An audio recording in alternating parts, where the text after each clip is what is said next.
Um, let's see, I'll dive back in. So the authority was created, with this mission, and it's very similar to Division of Water Resources in Utah. But we're focused on the Colorado River system. And I think the biggest difference is that, the second piece is we may advise, support, gather information, provide input to the river commissioner. For Utah, the river commissioner is the person that sits on the Upper Colorado River Commission and represents Utah for interstate matters on the Colorado River. So the river commissioner works with the other 6 Colorado River states for negotiations that are happening right now for operations of Lake Powell and Mead, and for other Colorado River matters. So for those that just want a visual of sort of where we work, we do work across basically the eastern part of Utah. And Utah's a little bit unique in the Upper Basin in that we're an Upper Basin state, but we, in our southwest corner of the state, have part of the Lower Basin, the St. George area. And so we do have some drought mitigation efforts that apply to both regions. But the Upper Basin, we're really focused on compact compliance matters. And then a little bit about our team, because we're a new agency, we have a 7-person board. Most board members are geographic, but there's also a couple of more topical board members. 7 full-time staff, state employees, and 2 part-time staff that are consultants. We have 51 advisory council members. So we have 5 advisory councils for the authority that advise the board and the staff on what we're doing and how we're doing it, especially when it comes to the interstate negotiations. Those advisory councils are geographically based, and they try to represent a mix of different interests. It's really beneficial to have the ag community talk to the recreation community, talk to the M&I community. And then we do have one of those 5 councils is just agriculture focused, so they're more of a topical group. And then we have about 16 partners that are under contract with us, depending on how you count it, and lots of collaborators, other state agencies and whatnot. I can post some contact information at the end. I just saw that chat. So the authority, with that sort of team that we have, both staff and then our broader collaborator group, we've developed a 5-year management plan. It's essentially a strategic plan that has 3 priority areas: measurement, hydrology and operations, and drought mitigation. Those all interconnect. I'm sure you as water experts can imagine that very quickly. Drought mitigation tells us what sort of data we need.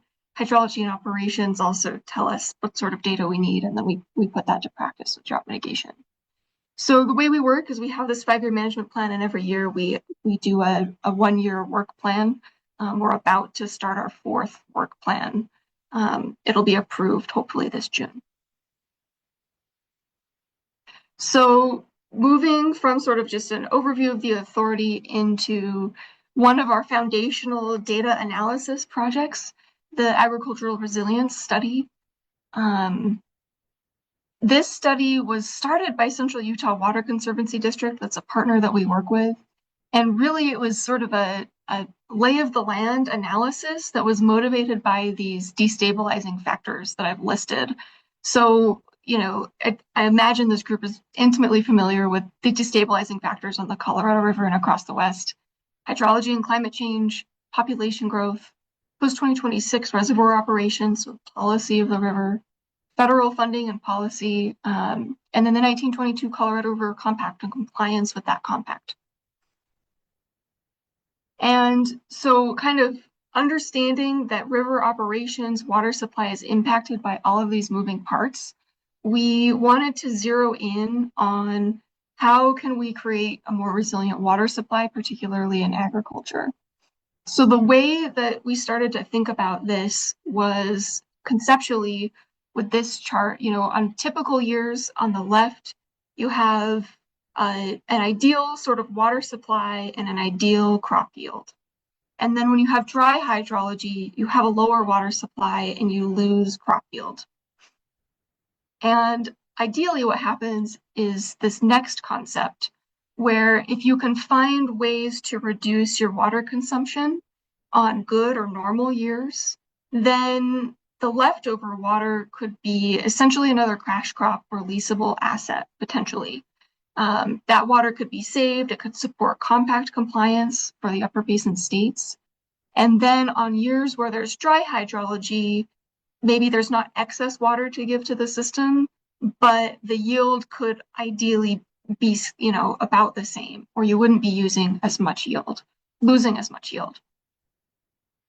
And when I talk about sort of water use, water consumption, on the Colorado River, we think about depletion or consumptive use because the Colorado River Compact is defined on beneficial depletion or beneficial consumptive use, not diversion of water. So I'll dig into that in a second. But different water use changes, especially within irrigation system conversions, impact depletion versus diversion volumes differently. So to dig into that and give a couple examples, I'm guessing this group is pretty familiar with the irrigation paradox, where if you convert from surface to sprinkler, you may be decreasing diversion, but you're likely increasing depletion. You're increasing crop per drop. And so you have a higher yield, which is great. And maybe you are leaving a little bit more water in the stream, but the water that's leaving the system and entering the atmosphere is typically a little bit more with that higher crop yield under a sprinkler irrigation method. And so as we're thinking about different ways to create a little bit of excess water on wet years, we want to be cognizant of this paradox. So similarly, and I'm happy to share these slides, so if you want to look at these figures more closely, you can. If you convert from surface irrigation to subsurface drip irrigation, you could increase depletion, you might not. SDI is not very well tested or documented in Utah. And you'll probably see a diversion decrease, but again, how much water is leaving the system? And then finally, you still might run into this paradox depending on the specific location, where if you convert from sprinkler to SDI, again, you might have some efficiency or yield changes, but you want to be cognizant of whether you're increasing or decreasing depletion. So the objective of this ag resilience study was to evaluate opportunities to reduce depletion in agricultural water use, to promote resilience, reduce risk of insufficient water supply for farmers, and then the broader Utah supply of water on the Colorado River. So we broke the study into 4 components, and I'll talk about who participated in the study in a minute. But the study first was to quantify agricultural depletions in the study area. How much water have we been using? What is our demand? And then quantifying the opportunities to reduce the depletion for that study area. So, is that through an irrigation system conversion, how much water, if we converted everything to subsurface drip irrigation, do we think we'd really save, recognizing that there's huge practical constraints there? And then we wanted to look at, okay, we can change our practices, but what about changing water supply under climate change or variable hydrology? And so we wanted to look at possible future or forecasted scenarios, sort of in parallel with any irrigation conversions that we did. And then we also wanted to think about the economic impacts related to programs that would incentivize a water use change. And the folks that helped with this and the area that took place was a really great mix of people. So Central Utah funded this work and collaborated with the authority to complete the study. Jacobs Engineering and M Cubed were the 2 groups that did the bulk of the research itself. We had peer reviews from Utah State Extension, OpenET, whose data set we used, and Westwater Research, who focused on the economic impacts piece. And then our divisions of water rights and water resources also assess the data. The map shows the study area. It's that same Colorado River Basin in Utah, both upper and lower basins. And then we also looked at the central Utah boundaries also include parts of the Great Salt Lake watershed. So we included that in parts of the study as well. So I'm going to dive right into some results, sort of the key takeaways for this study. I will say that, and I'll put a quick QR code up at the end, all of the technical memorandums for each component of the study are available on our website if you wanted to go read any of that in detail. But essentially what we found, making some big assumptions, is that depletion changes are minimal in most irrigation conversions. SDI is sort of an exception. There's a higher probability of a depletion savings. But that's when we assume that field production is decreased if you convert a square area into a circle pivot and you don't irrigate the corners. And then these results are also based on the assumption that, acre per acre field production is held constant, which is difficult to, predict for any given operation. So then we said, okay, well, those are some really big sweeping assumptions that might not be practical. Let's modify our assumptions. So let's keep the corners. And instead of holding production constant when you convert to subsurface drip, let's maximize production and say this subsurface drip system is going to perform really well in theory. And so what we found was that in most cases, depletion then increased. And so this is sort of the scenario that we want to avoid. While that would be excellent for producers to increase their yield, likely under these scenarios, that isn't going to help the water demand supply imbalance on the Colorado River. So there was this one exception where maybe if you convert from sprinkler to subsurface drip, you still get some depletion savings, and that's really sort of the surface evaporation and wind drift evaporation portion. But most methods aren't going to do anything in terms of depletion savings. And the SDI, we need more data on. So, some takeaways are that if we want to reduce depletion and keep folks producing at about the same level, we're really looking at the evaporative losses for our gains. And SDI provides that greatest opportunity for depletion reduction, but it's not very well tested in Utah. And so we need to test SDI on the ground, and we have a study that's in its early stages right now to do that. We looked at crop changes. I didn't get into those results here, but again, there's practical challenges with, is this a depletion reduction or part of someone's typical crop rotation? Is there a market for different crops, et cetera? And then on some hydrologic years, water shortage will still occur, even if we've done everything we can to reduce depletion through these system conversions. So a couple of recommendations that came out of this. One was to dig into those practical challenges, get more data on these conversions in Utah specifically. And, we're especially interested in subsurface drip, but we want to make sure that any potential solutions we come up with actually work for people on the ground. So before I get into sort of the education piece, I'll pause and see if there are any questions on the ag resilience study. Okay, not at the moment.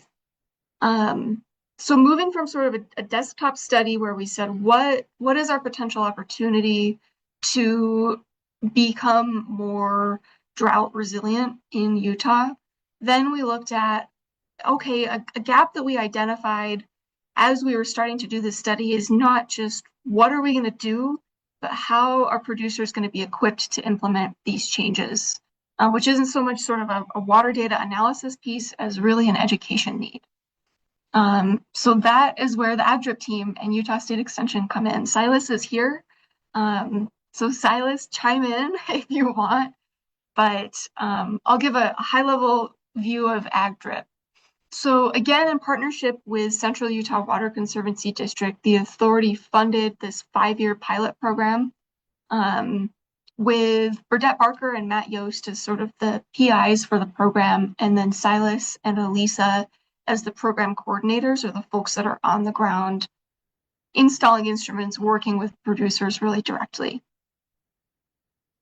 And the goal of the program is to develop and implement an agricultural water pilot program to engage enable, and invest in agricultural producers in a way that supports innovation, validation, and adoption of current and emerging water use and conservation practices to achieve greater operational resiliency. So we're focusing at the single farm or even field scale to help people learn how to use data in their operations to make water saving decisions. So the objectives of the program, we had 4 of them. One is to engage participant water users. We wanted to cast as wide of a net as possible. The second is to enable those water users through on-site support and learning materials, and I'll dig into what that means specifically in a minute. The third objective is to invest in demonstration projects. So we want to invest in the people and help them be ready to make changes, but we also wanted to provide some investment to help folks try new things. And the fourth objective is to validate program success through data collection. Especially as a partnership with Utah State, we want to be sort of at a meta level assessing, is the program effective? Did it work? Did people learn what we hoped they would learn? Did they make useful changes? So we could modify or evolve this program going forward. So first, in terms of engaging participants, what that looks like is folks sign up. To sign up, it's a Google form online. We want to make sure that people are invested in the program, but we don't want it to be sort of a huge application process. And then participants attend monthly meetings and seasonal workshops. Those aren't required. We try to record as much as possible to be flexible with folks' schedules. And then at the start of their participation in the program, folks develop an irrigation management plan. We provide a form to sort of guide producers through what they might want to think about in that plan, but it's pretty operation specific depending on the goals of that particular producer, whether it's yield increases or water optimization or trying something new. And then as participants sort of start to get integrated into the program, we want them to be accessing and analyzing data, changing their operations, hopefully based on that data. And then we're asking them to report annually. We have incentives for them to do that reporting. So in terms of investing in and enabling the participants, we give the participants a lot of stuff and they get a lot of data. So that includes a soil moisture sensor, flow meter, a weather station if they don't have one nearby already, telemetry for all of those instruments. And these are for one field. And then they get soil and water quality sampling, and then they get a crop seed credit if they want to try an alternative or more water-wise crop. And then they get an irrigation supply credit so that they could upgrade nozzles or perhaps start to invest in a different irrigation system. And finally, the meetings and workshops and education materials, as well as some one-on-one support, are provided. And what we have found is that the meetings and workshops are, it's helpful for them to hear from us and from the Utah State folks, but really it's helpful for producers to have a conversation with other producers facilitated. I think that's been one of our greatest lessons, is that they're going to learn best from each other as opposed to from us. So where we are today, the program is starting its 3rd year. And after 2 years, we have 47 participants signed up. We're aiming for roughly 25 participants a year. Obviously, the first year was a little bit slow. This 3rd year, we already have filled all of the slots for year 3. So we have a nice cohort ready to start this irrigation season. And you'll see a couple of maps. One is a distribution of projects labeled by the type of irrigation system that they're using. So we have a nice mix of different types of irrigation systems. And then one of the maps on the right is the crop type. And again, we have a really nice distribution of types of crops, lots of sort of pasture, alfalfa, grass, hay, but we have a few orchards as well. I'm a fan of the tart cherries. And then a really nice distribution across Utah. This program is open to folks in the lower basin in Utah to help them learn how to respond to drought in their operations as well. So just, a little bit of illustrating what those instruments look like. Here you'll see weather stations, soil moisture, sensors, flow meters, and an irrigation evaluation. So we've been conducting those with the first two cohorts. And I think Silas can probably attest that that's a ton of field work. Installing 47 flow meters, 47 soil moisture sensors, conducting 47 irrigation evaluations. So it's been a lot of work. And yeah, they've been in the field a lot working with producers. The program has hosted 6 workshops, and like I said, I think that the biggest benefit of these workshops is to allow people to talk directly to each other. So we've had a few cases where there's water managers and participant farmers who have let folks come to their operation and tour it, and they've talked about what's working and not working for them.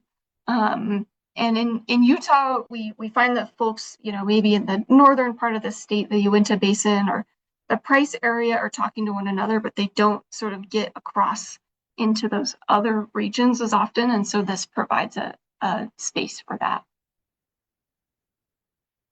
And then I want to give just one example of some of the sort of evaluation data that we're collecting through our annual reports to see how well the program is working. So this is a plot for how frequently producers are checking their soil moisture sensor data. And then 2023 the cohort is in blue, the 2024 cohort is in red. There's a mix here. A lot of people are checking weekly. There's a fair number of folks who haven't checked yet. Hopefully they do as they get into their second or third year of participating. But it's great to see that the folks that are checking daily, weekly, or before each irrigation are actually starting to add that data into their thinking process. And then we're going farther. Why was data not checked if you didn't look at the data? This helps us give specialized support to those participants. You forgot, don't have time, etc. I don't know what all of the other answers were, but those are folks that we can then target to sort of reach out to one-on-one. And finally, for those that were looking at the data, how did you change your operations, if at all? Some applied more irrigation, some applied less. So hopefully they are, sort of refining their irrigation schedules based on that soil moisture data. Some didn't change anything or haven't used it yet. So we'll again see how that might progress throughout the course of program participation. So that was a really quick introduction to the Ag Drip program. I'll pause again and see if anyone had any questions about sort of our education component. Okay, not right now. I'll ask a quick question. Sure. So if you're looking at increasing use of soil moisture for irrigation scheduling, I'm wondering, like, from the basin perspective, does that raise the same question of, are you being more efficient, therefore increasing depletions? Yeah. Great question, Noah. Yes, we might be getting higher yield in some cases and increasing depletion. You're spot on. With Ag Drip, our goal isn't yet to decrease depletions. It's just to enable people to have data that's going to help them respond to water shortage when they need to. For now, they might be fine-tuning operations or maximizing productivity on certain fields. And maybe that would let them choose which fields they would take out of production on a short year, for example. So they could use that data in a lot of ways. And we're definitely not looking to reduce depletions with Ag Drip, but we are with the demand management pilot program. So I'll talk about that right now. So Ag Drip is sort of, again, getting people oriented to making these water management decisions. And then our ultimate goal is to reduce depletions. And so that's where the Utah Demand Management Pilot Program comes in. Folks can participate in both programs at the same time, and we have a few folks that are doing that. But I'll back up and talk about some of the interstate context for the demand management pilot program first.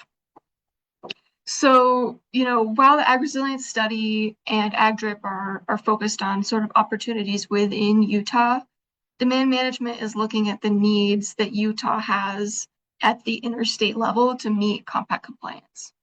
So some sort of policies that have informed development of this program. First is the 2019 Drought Contingency Plan, and the Demand Management Storage Agreement that was part of that, which essentially says that the Upper Basin states, if they approve a 4-state demand management program, can store water for credit in Lake Powell, and that water could create a savings account that could be drawn on to, slow down or reduce potential curtailment scenarios if there was a compact call. So we would first fill that compact call with our savings account money and then go into curtailing folks on the ground. So hopefully being proactive that way. Right now, we are in the post-2026 negotiations process. I'm not in those spaces, but folks in my office are. Our river commissioner is. And so the upper division states have proposed this type of conservation account in Lake Powell as part of the operations that we would like to see and could commit to going forward. And so demand management is hopefully a method to start to fill that conservation account with some safe water. And then most recently, the upper division states through the Upper Colorado River Commission signed a memorandum of understanding with Bureau of Reclamation just in December that is called provisional accounting. So it says before this 2026 process has been completed, Reclamation is willing to provisionally account for any water savings that the states put into Lake Powell to hopefully get credit for in a savings account. The provisional accounting was sort of a nice way to on-ramp that with some fluffy language.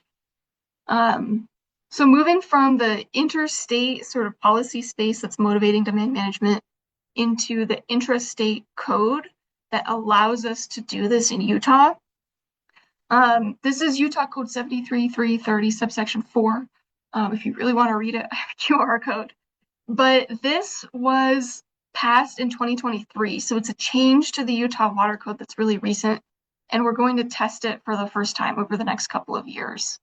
And that allows for folks to do a fixed time change on their water rights that, up to 10 years, that adds an additional beneficial use that folks could opt into using any given year, that says it's a beneficial use of your water to deliver that water to a reservoir for a conservation program on the Colorado River. That gives the state engineer authorization to not invoke the use it or lose it law if folks are not using their water for irrigation. And it also authorizes the state engineer to shepherd water from the conservation point downstream through the Colorado River to Lake Powell, past other diverters in priority.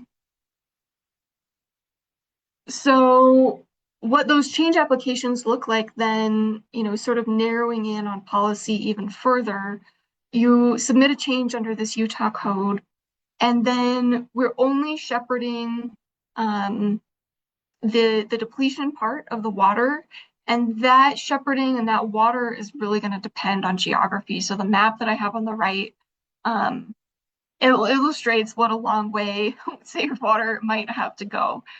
This year we have a pilot project that starts at the red dot up at the top of the map, the north of the map, and travels through the Uinta Basin in Utah, over probably about half the distance of the state, through the Green River to the Colorado, and eventually to Lake Powell. There are lots of intervening diversions along the way. There's a lot of desert riverscape, a lot of evaporation potential there. So that's something that we're still trying to sort through is how to move that water that distance.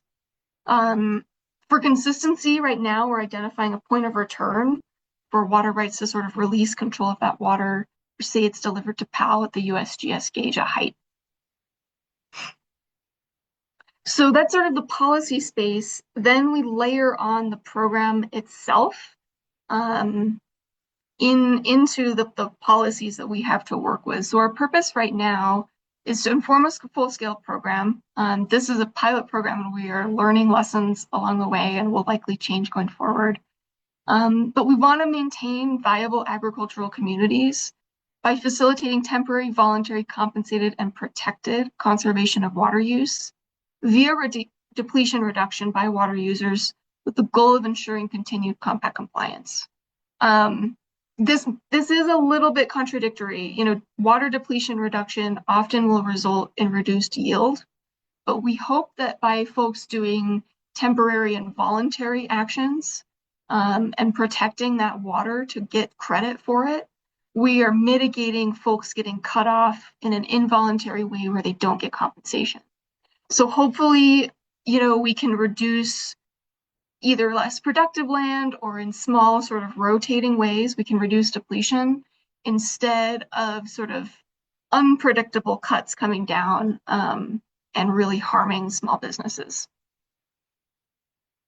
So the objectives of the program right now is we're trying to see if this concept will work. First is to understand conditions for participation. What motivates people to participate? Is it economics? Yes, usually it is, but is it also the environment, mitigating compact compliance or the threat of curtailment for sort of the community at large?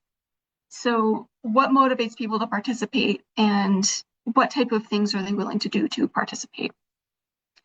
The second objective is to reduce depletion. I've hammered on that a lot today. We'll talk about what that looks like with specific projects in a few slides. The third objective is quantifying that water depletion reduction with multiple methods. So we're relying really heavily on OpenET data to both predict what we think we'll be saving, and then looking back to see what we actually saved.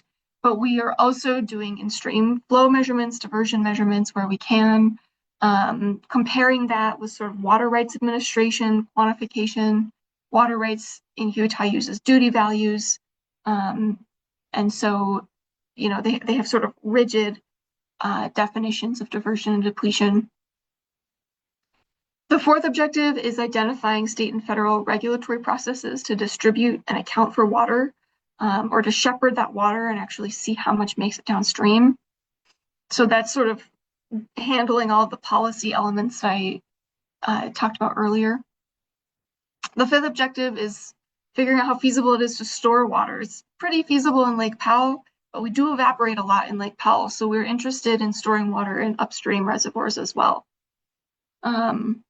And one thing that I'll sort of be a broken record on in talking about demand management is that this requires so much collaboration with participants, with Division of Water Rights, with NGOs that maybe want to sort of piggyback on some of this to improve in-stream flow. And so we're working with a lot of people for all of these moving parts. Some of those people are our demand management team, which is the authority in our consultant group that I like to acknowledge. So Jacobs Engineering Group is our primary consultant. We brought on MQ again to help with the economic assessment.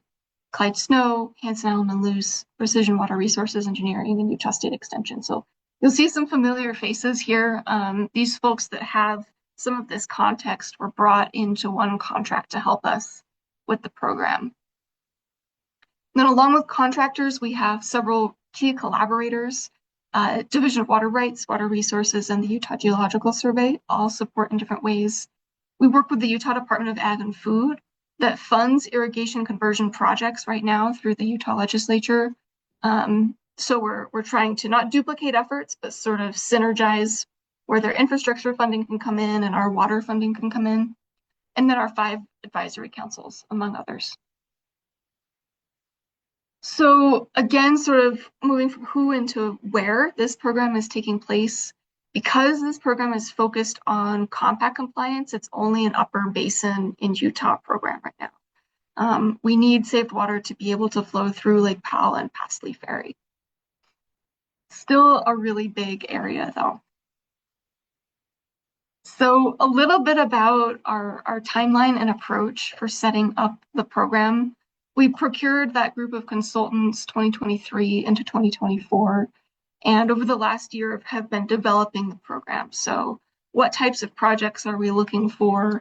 How will we compensate folks? What's the best way to get people to apply, sort of develop and finalize their projects?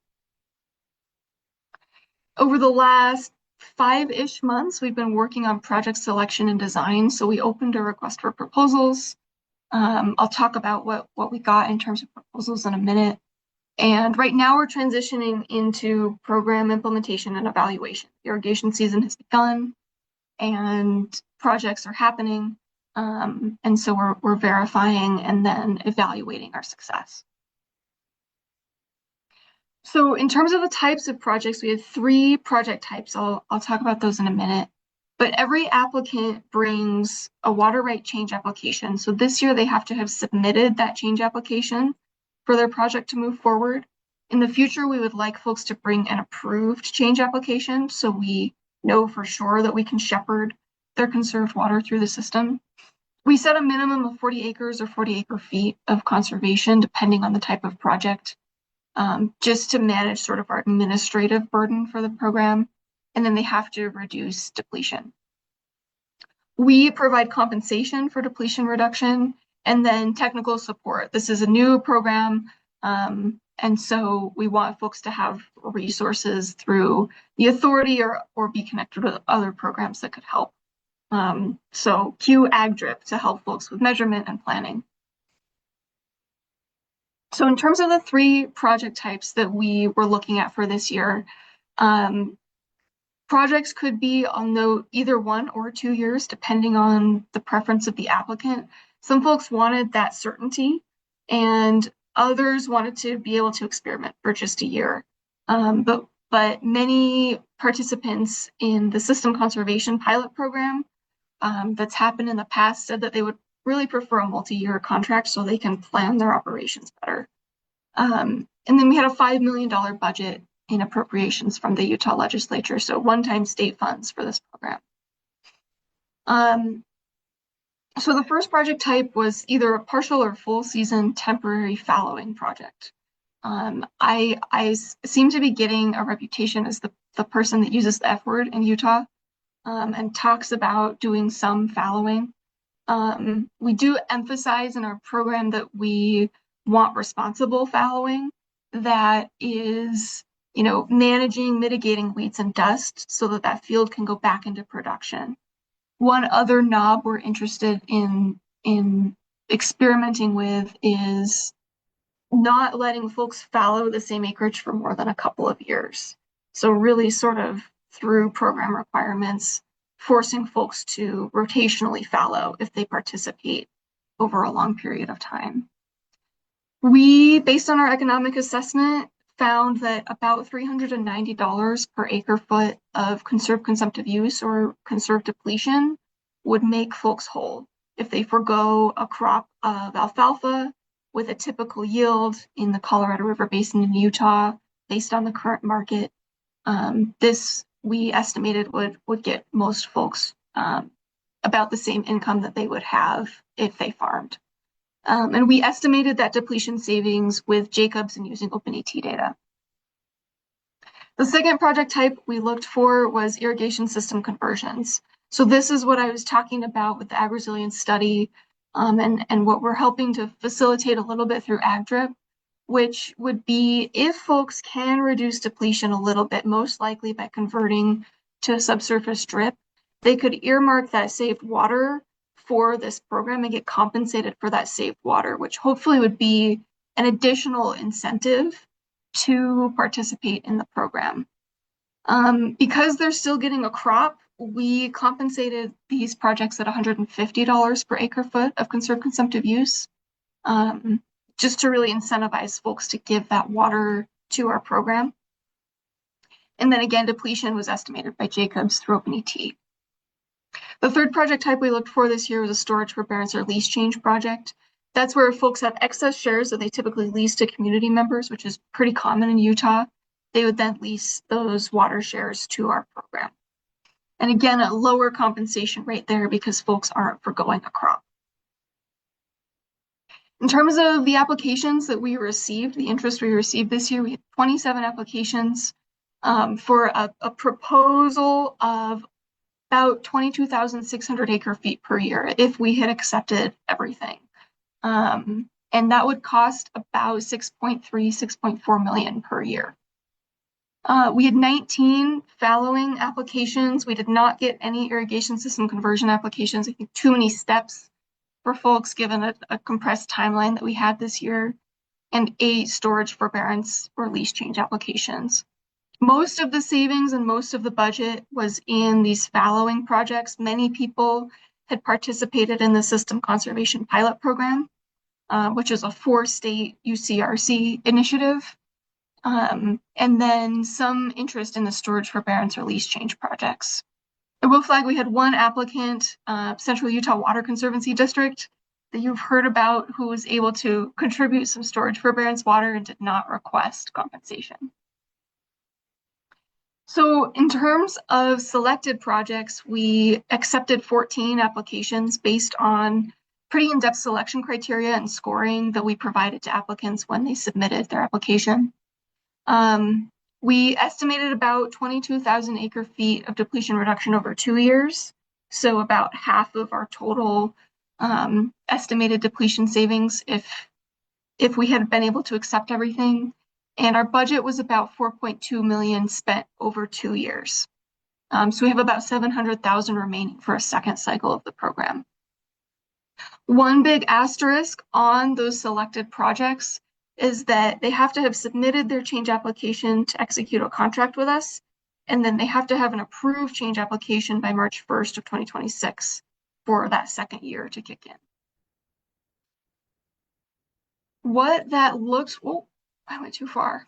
Sorry, what that looked like was we lumped 8 fallowing projects that were on one canal into one project. And then we had one sort of standalone applicant in a different area. And so both of those projects were, 4,000 to 5,000 acre feet of conserved depletion and almost 2 million for each of those fallowing projects over 2 years.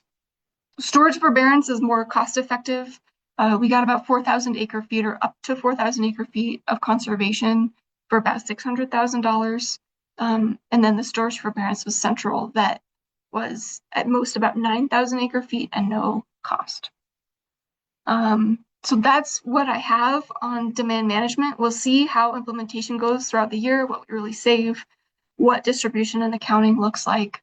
But with that, I can take questions.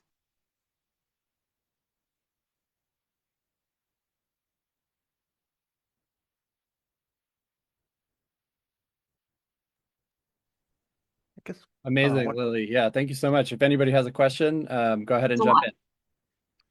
one quick one for me. I'm curious, could you describe if there's a typical profile for the folks that were interested in the fallowing? Did it tend to be more folks that were non-resident, or were they leasing, or were they leasing out their land, or lessees, or was there a typical person?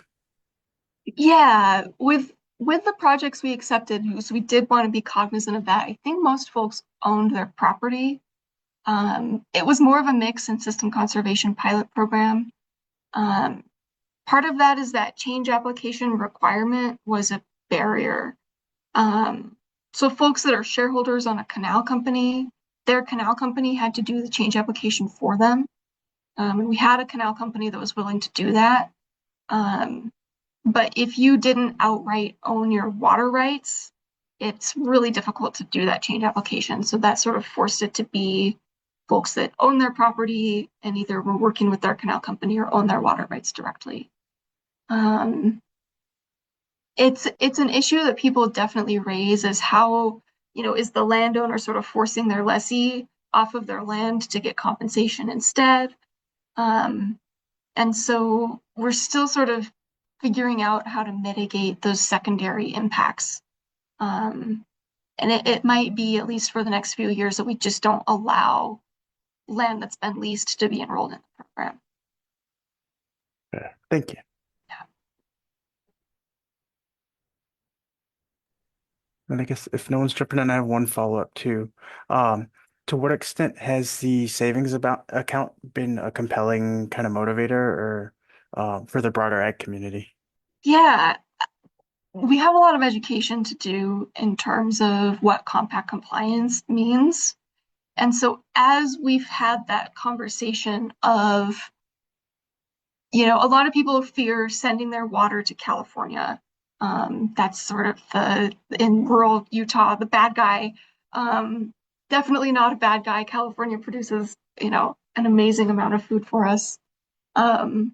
But they don't want Utah to shrink our allocation through these programs. And so, sorry, I spaced on your question. Sort of like the motivation with that savings account concept. Um, I think as we explain that, hey, right now, unfortunately, our two options are we do this proactive, voluntary compensated conservation, or we cut folks, then they go, okay, yeah, I guess I would rather, if it's not me or if it's me in a small way on part of my operation, do some fallowing, or try some different conservation. I'd rather do that than be curtailed. We wish it was different, obviously, but we're trying to be proactive with the hydrology we have right now. Got you. Thanks.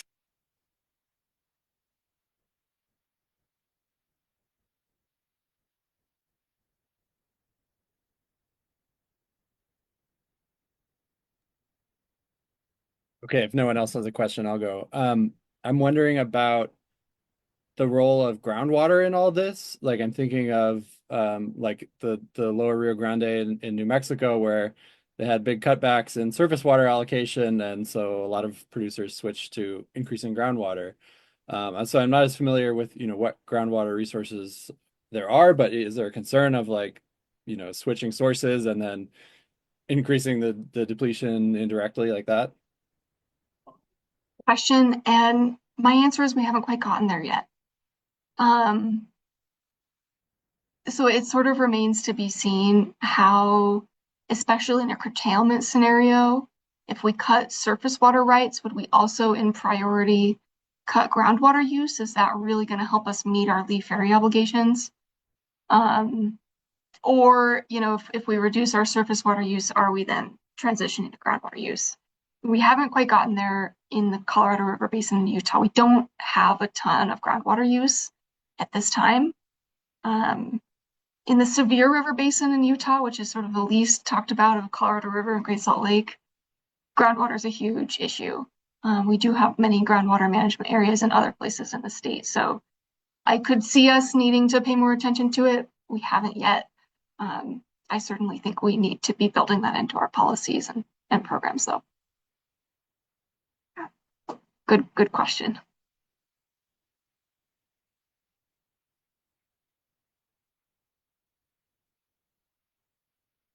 I did put my email in the chat. You're welcome to reach out to me. We have project pages on our website as well, if you want to read more.